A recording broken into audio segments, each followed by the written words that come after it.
eso vale como 600, 700 millones de dólares. Eso puede ser una APP, indudablemente.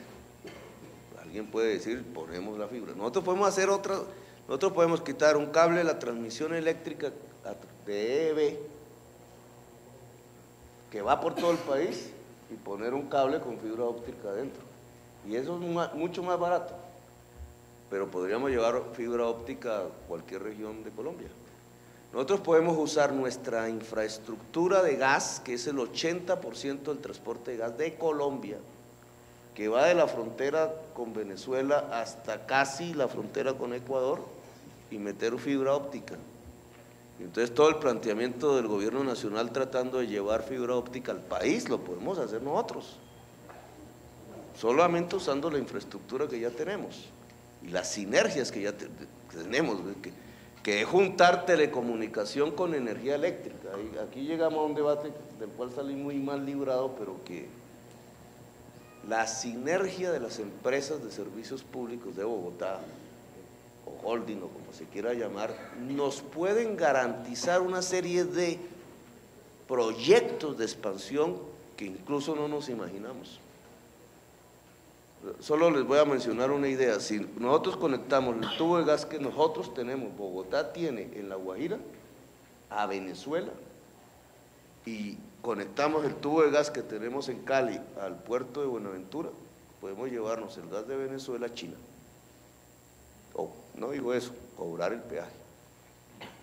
Simplemente eso, cobrar el peaje. Y utilizar el 100% del tubo. Nosotros estamos utilizando el 30% del tubo, lo que significaría una caída de las tarifas por disminución de costos de transporte y unos recursos para la ciudad que podrían ser del orden de 500 a 1.000 millones de dólares, porque el TGI va en un 60% a EB y un 76% de EB va para la ciudad de Bogotá. Bueno, esos son temas de sinergias, pero lo comento como infraestructura, porque esto es parte de la infraestructura. Sin embargo, a pesar de ese potencial, tenemos un problema, y es que el gobierno anterior le entregó la transmisión a Bogotá a EPM, que es la planta de la Nueva Esperanza a Bogotá, que es energía que viene del Guavio. Eso fue hace 2 años. Debió haber sido entregada hace 4 años, pero se demoraron 2 años en hacer la licitación. Y se entregó 2 años a la empresa que ganó, que fue EPM, y EPM todavía no ha construido un metro. Por X razón, el gobierno dice que ambiental. Esos 4 años de demora, yo los invito a que lean el informe del gobierno nacional sobre este tema en la UPME. Esos 4 años de demora nos colocan en el límite de cruce, en la línea de la demanda de la ciudad, que será mayor si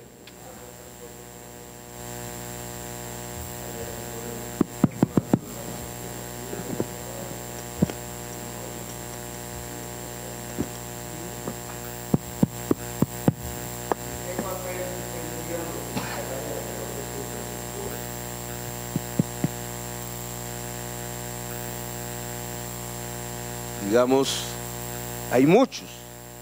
Si nosotros llevamos la fibra óptica a los hogares, no solamente es a los hogares, es a los colegios. Incluso debe ser primero a los colegios. Si la fibra óptica llega a los colegios, 700 infraestructuras públicas, llevamos 100 megas a los colegios. Hoy los colegios tienen 1 o 2 megas. Y eso es lo primero que deberíamos hacer. Si llevamos 100 megas a los colegios, son una serie de desarrollos que se tienen que dar, porque ¿para qué es las 100 megas al colegio? Para software educativos. Uno va a Inglaterra, incluso ellos le venden, claro que no le venden el código, y le venden a uno el software del laboratorio de química. Entonces usted se mete al computador y puede hacer las combinaciones, incluso con dibujitos, y entonces se ve la mano ahí echando y abriendo, y los ruidos y tal, y qué pasa si combino el sodio con el cloro, y cómo se produce una explosión, todo eso. Todo eso lo enseñan ahí. Es un curso completo de química. Y usted no necesita laboratorio físico, está simula el computador, el laboratorio, obviamente es para donde no hay laboratorio. Esos software los podemos hacer nosotros, eso no es cosa del otro mundo. Nosotros podemos hacer el de matemáticas, podemos hacer el de química, podemos hacer el de física. Se puede desarrollar toda una industria de software colombiano alrededor de la fibra óptica que nosotros vamos a atender. No solamente en la educación, si nosotros llevamos la fibra óptica al hospital, ¿qué pasa con el hospital?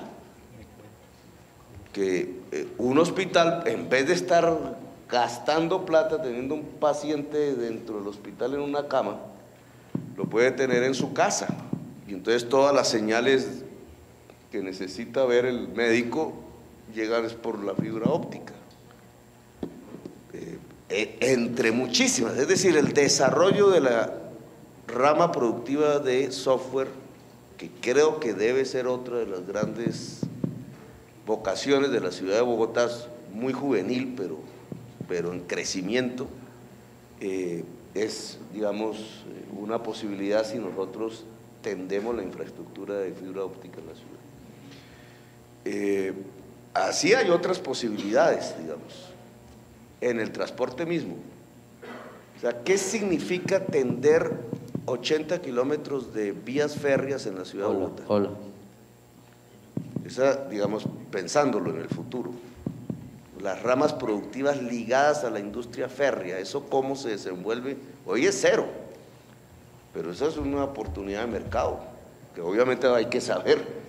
Solo los que se pongan o tengan alguna experiencia en eso podrán desarrollar unas ramas productivas ligadas a lo que va a ser el mundo de los metros y de los trenes y de los tranvías en la ciudad de Bogotá, pero eso es un mercado que se abre y que deberíamos ya estar incluso pensándolo. El del sistema integrado es otro mercado que se abre. El de la fibra óptica ya lo vimos, es un mercado que se abre mucho más grande que el que hasta ahora hemos desarrollado de software. Solamente por este tipo de infraestructuras que llegarían a la ciudad. Usted tiene toda la razón en el tema del aeropuerto. El transporte de carga, que es uno de nuestros dolores de cabeza. El modelo Steer, Davis and Gliff, el modelo no, la firma hizo un modelo de demanda de transporte e incluyó el de carga. Y nos demostró que tendencialmente hacia el futuro cada vez vendrá más carga por la calle 13, cada vez menos por la autopista norte, cada vez menos por la autopista sur y cada vez más por Villavicencio. Pero el que se gana y se volverá la entrada del transporte de carga en Bogotá por tractomula es la calle 13, porque está ligada a la zona franca, a la zona industrial y por ahí al aeropuerto. ¿Cómo vamos a manejar la carga en la ciudad? Nosotros podemos concesionar la 13, pero la concesión no es para que nos arreglen simplemente la 13, sino es para que arreglen la 13 y hagan los centros logísticos del manejo del transporte de carga. ¿Quién se le mide a eso? Dentro del mundo del transporte, sobre todo el camión. ¿Cómo se introduce el modo férreo en el transporte de carga de la ciudad de Bogotá? El presidente esta mañana dijo a los españoles: vamos a desarrollar nuestros ferrocarriles. Si se desarrollan en realidad los ferrocarriles nacionales, la carga entrará a Bogotá es por tren. Y entonces se nos volverá muy importante que la ALO tenga rieles y que la ALO esté comunicada con la séptima y con la vía que va a Faca y con Soacha. Pero entonces, y porque la ALO pasa a unos metros del aeropuerto, entonces el aeropuerto quedaría ligado por vía férrea, pero eso cambia completamente nuestra arquitectura y nuestra visión del manejo de carga de la ciudad, porque cada vez sería más férreo. ¿Cómo hacemos eso? ¿Qué empresarios se le miden a empezar a construir las nuevas reglas del juego del transporte de carga en la ciudad de Bogotá? Con modalidades multimodal, que se llaman, férreos, camiones, centros logísticos. Podemos entregar en concesión la 13. Ese es un negocio. Por si ustedes examinan los números y multiplican, ese son, porque la 13 son 3 kilómetros de vía, pero la importancia de la 13 es que por ahí tendencialmente hacia el futuro entrará más y más y más carga.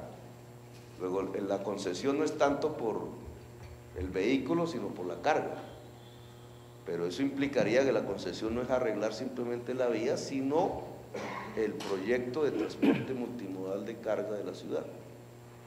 Pero lo dejo ahí como un interrogante, pero digamos, estamos de acuerdo en el tema de aeropuertos, estamos de acuerdo en el tema de la necesidad de dar los saltos en infraestructura. Nuestros cálculos en lo que vale nos permiten decir que sí nos podemos endeudar, solo falta la decisión política. La del alcalde está, pero la de la sociedad y el consejo está para dar ese salto. Bien, entre otras, para las personas aquí presentes, vamos a entregarles, la Cámara de Comercio está haciendo un resumen de lo que se está planteando. Tendremos todos, tanto las presentaciones como los comentarios del alcalde, como las presentaciones de los diversos secretarios para poder avanzar.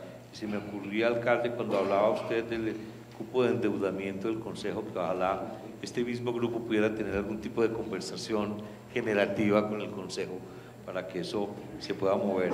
Y por otro lado, un comentario breve de la movilidad. En la mesa también decía alguien que la movilidad no es un tema únicamente de infraestructura de la que se habla, sino un tema de cultura, de ver cómo pudiéramos hacer algún tipo de alianzas en ese sentido. Bien, pasamos entonces al tema de renovación urbana, que incluía temas de vivienda, de POT, de revitalización, y nos complace entonces pasarle el micrófono al doctor Pedro Gómez, al doctor Carlos Enrique Moreno, quienes en conjunto estarán haciendo las conclusiones del grupo.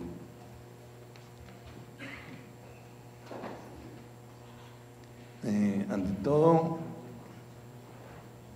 queremos expresarle al señor alcalde, al gobierno distrital y a la Cámara de Comercio nuestro agradecimiento, nuestra congratulación realmente por este ejercicio de intercambio de ideas, de informaciones, de diálogo constructivo. Parece que es un modelo que debiera implementarse más y usarse más en todos los niveles. Yo creo que sería sumamente útil. En cuanto a la renovación urbana y en cuanto a la necesidad de construir mucha más vivienda MIP y todo lo que esto implica, se hizo un debate muy interesante. Comenzamos por sugerir que antes de tratar propiamente normas sobre renovación urbana, se dé una definición conceptual y normativa de la ciudad que queremos, la ciudad que queremos en las zonas de renovación urbana, la parte conceptual. Gracias. Nos parece que este es un tema, ese tema de la renovación urbana, lo sabemos todos, es un tema sumamente complejo. Es un tema en que no solamente nosotros aquí en Bogotá, y no solamente aquí en Colombia, sino en muchas partes, ha habido dificultades muy grandes y fracasos importantes. Recordábamos inclusive que este tema se viene trabajando a nivel distrital, en ese entonces municipal, desde por allá hace unos 50, 60 años, cuando se hizo el Consejo Municipal decretó un estatuto de renovación urbana y creó el Fondo de Renovación Urbana para financiar el desarrollo del programa. plan de renovación y fondo que realmente no vienen a operar nunca. Además, las experiencias reales no han sido tan afortunadas como hubiera sido deseable.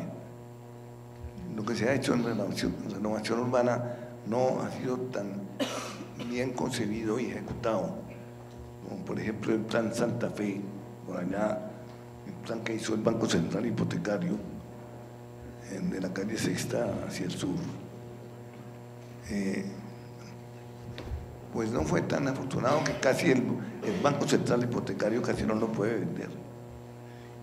¿Y por qué? Pues porque fuera de los departamentos no tenía los demás elementos que requiere una vivienda para ser completa. Es decir, no tenía el colegio, no tenía el centro de salud, no tenía el parque apropiado, en sitios de esparcimiento, etc. Es decir, este es un tema difícil, pero no imposible, desde luego, solo que se necesita tener una visión muy clara y una normatividad muy clara para que no haya esfuerzos perdidos. Creemos que con esas bases, con conceptos y normas claras, el sector privado puede y debe vincularse con entusiasmo a ese programa. Y la decisión percibida aquí en este grupo es la de apoyar esa idea con mucho entusiasmo, participar con mucho entusiasmo. Sabemos que es necesario renovar la ciudad en sectores que están muy deteriorados, aprovechar mejor la ubicación privilegiada de esos sectores y llevar allí a las gentes que más lo requieren, es decir, dándole apoyo a las gentes, a las familias vulnerables.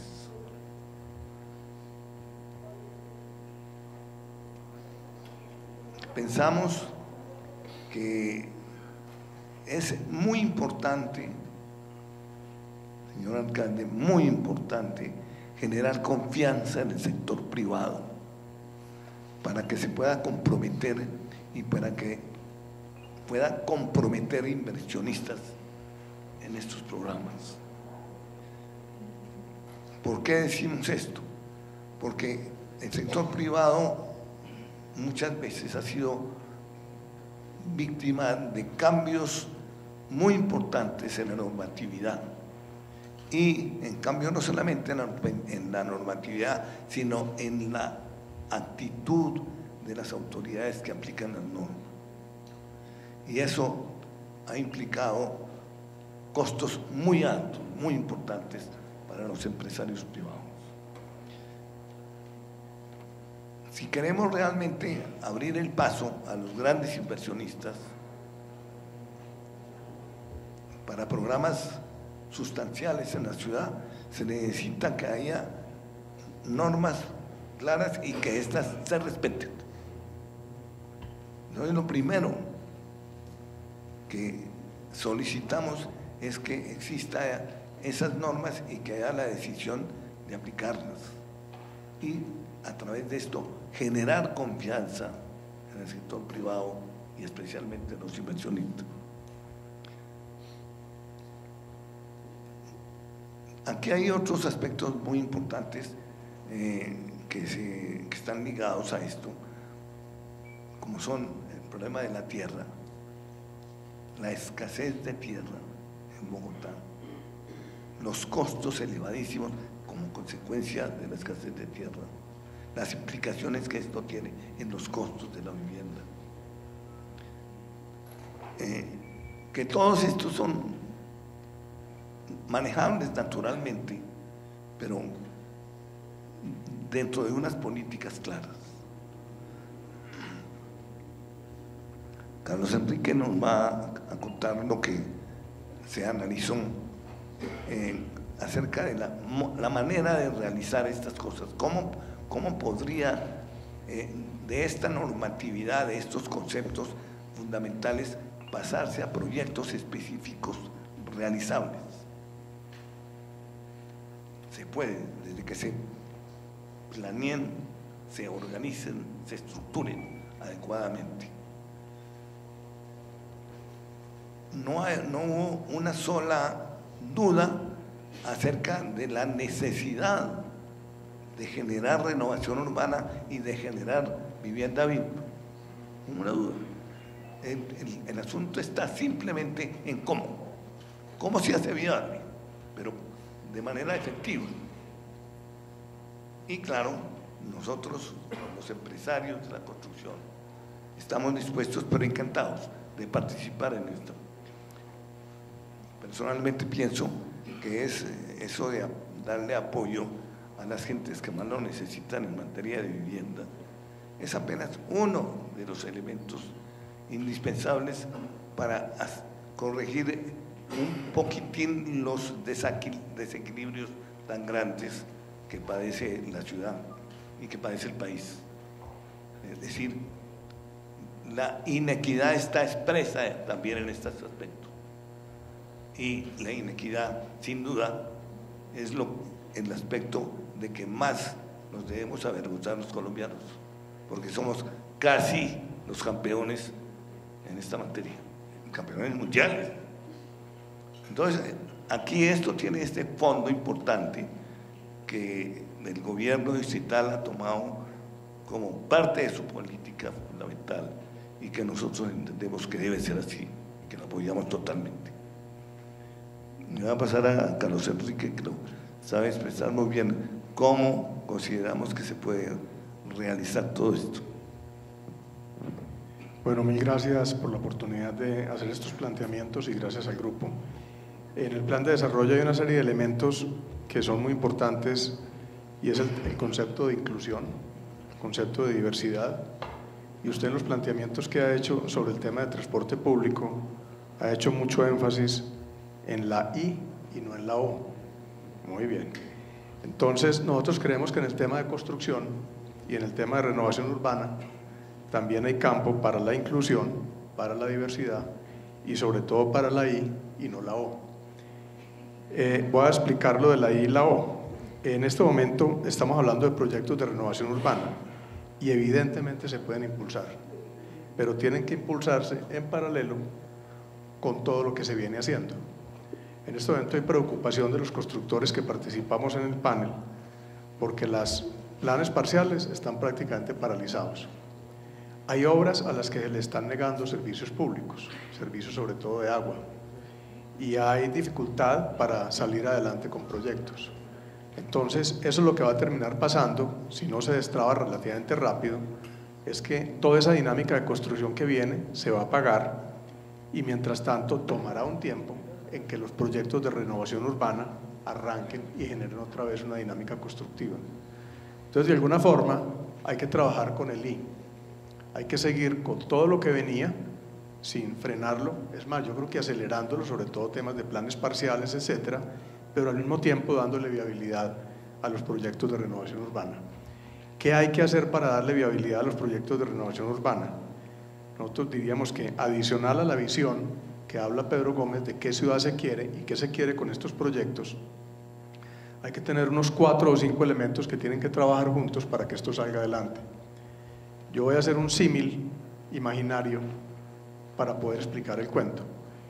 Imaginémonos que esta es una zona de ciudad que hay que rehabilitarla, unas 20 cuadras o 30 cuadras, alguna cosa de ese estilo. Primero, si queremos construir VIP, hay que armar esquemas en los cuales haya un cóctel de usos, o sea, que no sea simplemente VIP lo que se haga en esa zona de renovación urbana, sino que se puedan construir viviendas de estrato 2, 3 y 4 que sí pueden soportar una carga mayor que la que puede soportar una VIP. Pero no solamente eso, en esa zona de renovación urbana hay que tener unos espacios de parque, hay que tener unos dotacionales y también hay que tener unos espacios de comercio. Y en la parte de comercio hay que tener unas grandes superficies, hay que tener un comercio medio y también un comercio popular. Entonces, en la medida de que visualicemos en esas zonas de renovación urbana un cóctel de usos, se puede armar como la ecuación económica que permite que eso salga adelante. ¿no es cierto?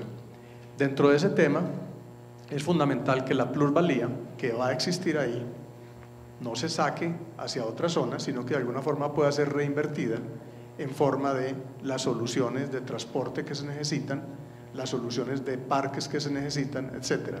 O sea, que haya como una facilidad de reinversión. Ese cóctel de usos requiere de un cóctel de recursos.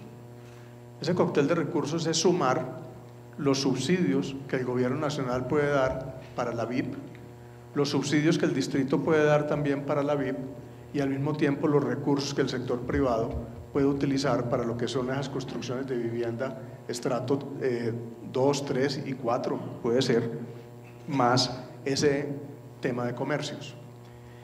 Ese cóctel de usos con ese cóctel de recursos se puede lograr y se puede elaborar siempre y cuando haya unas firmas que estructuren los temas. O sea, entonces tiene que haber un estructurador. Esos estructuradores tienen que ser alianzas público-privadas, ¿no es cierto? Y no puede ser la empresa de renovación urbana porque lleva muchos años y realmente no ha demostrado que ha logrado echar para adelante el tema. Más bien una empresa de renovación urbana renovada y cambiada sería la que se encargaría de facilitar que para cada uno de los proyectos de renovación urbana específicos pueda haber unos estructuradores que con unas reglas del juego claras convocan mediante licitaciones a privados y públicos para poder echar para adelante eso. Entonces hay varias palabras que son claves fuera de la visión: un cóctel de usos, una combinación de usos, un cóctel de recursos, una combinación de recursos, un estructurador público-privado, ¿no es cierto? Pero si esta administración quiere ver resultados dentro de esta administración, hay un elemento adicional que hay que trabajar y son los tiempos, ¿no es cierto? No puede ser que aquí haya constructores que tienen planes parciales que ya tienen 7, 8, 9 años de trabajo, ¿no es cierto? De alguna forma debería existir como una especie de fast track para que estos temas, ¿no es cierto?, de todas maneras se surta todo lo que hay que surtir. Evidentemente tiene que haber un plan de movilidad, nadie lo discute, y tiene que haber un plan ambiental, y tiene que haber un plan parcial, todo eso tiene que haberlo, pero lo que sí tiene que también tener el tema, para que esta administración vea los resultados, es unos tiempos que sean simplemente razonables, ¿no es cierto? Ojalá, sería un deseo, pudiera haber una especie de silencio positivo en ese sentido, ¿no es cierto? Hombre, démonos unos plazos razonables, hombre, para una licencia ambiental, 6 meses, 9 meses, 1 año, lo que sea, pero que una vez termine ese plazo, ¿no es cierto?, ya digamos que se surte ese trámite. Entonces, cóctel de usos, más recursos, más estructurador, más tiempos cortos, más finalmente facilitar servicios públicos. Es muy claro lo que hay en el plan de desarrollo sobre el agua. Yo creo que nadie discute el tema de la recuperación de los humedales, de los cerros orientales, ¿no es cierto?, de la redensificación del centro. Esos son todos conceptos que yo creo que la gente los acoge sin ningún problema. Pero no puede ser que en este momento el tema de servicios públicos esté siendo utilizado para frenar, ¿no es cierto?, ciertos proyectos que ya venían en construcción o que están prácticamente listos, ¿no es cierto? Entonces esa es una preocupación grande. Yo diría que entonces el sueño de la administración distrital de lograr una redensificación del centro ampliado sí se puede lograr. El sueño de los VIPs sí se puede lograr. Todo eso se puede lograr, pero hay que cambiar la forma como se estructura todo el tema. Y si usted más adelante me permite, eso ya no se habló en el grupo, yo sí quisiera hacer un comentario sobre movilidad.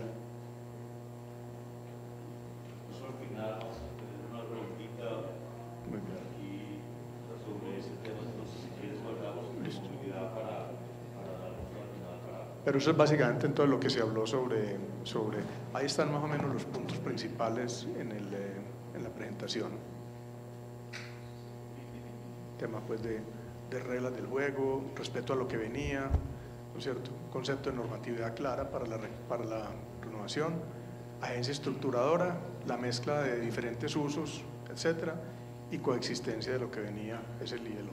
Básicamente esos son los conceptos.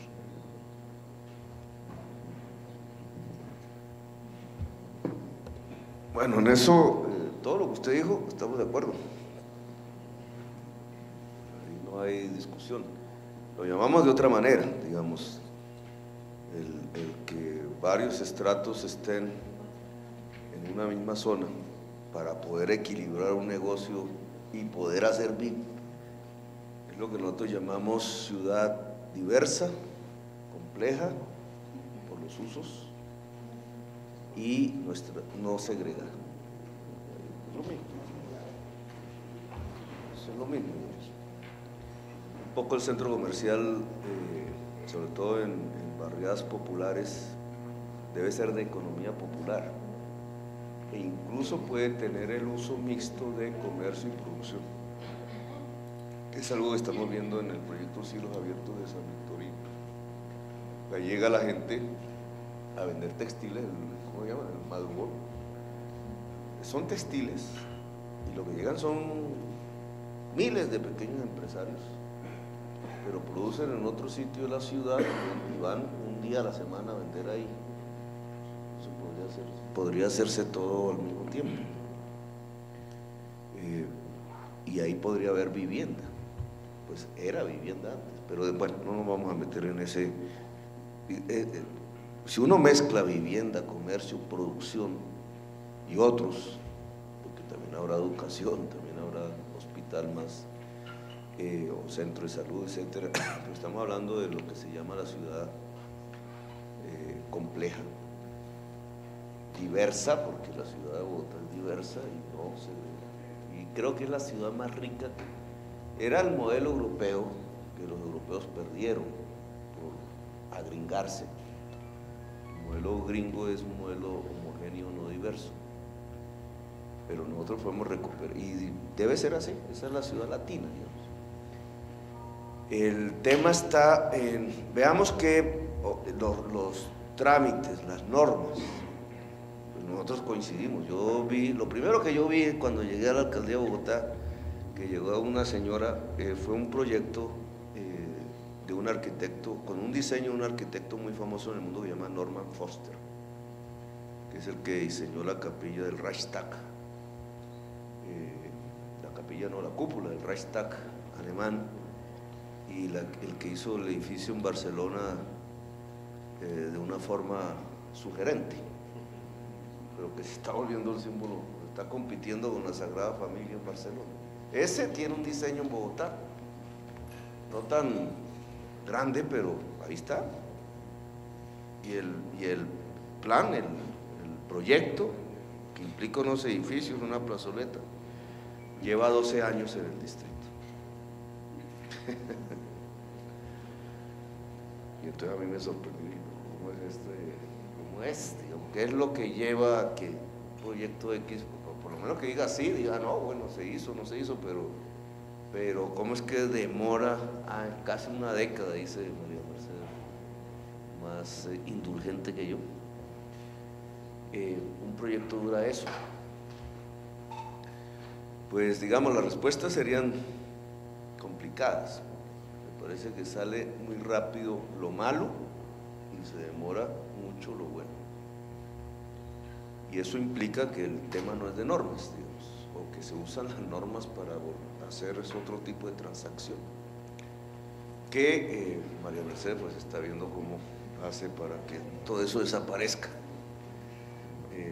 Pero el tema de normas, nosotros lo hemos discutido una y otra vez, digamos, una y otra vez. Las normas van a cambiar otra vez, no por nosotros, sino por el gobierno nacional. El gobierno nacional va a plantear una nueva política de vivienda, que pues obviamente yo no conozco todos los pormenores, pero que su objetivo central es concentrar el recurso público en la VIP, abandonando la BIS, pues dejando la BIS al mercado, digamos. Pero como VIP no se está construyendo realmente, entonces concentrarse en la VIP, ¿no?, de los más pobres. Eso coloca a Bogotá en una situación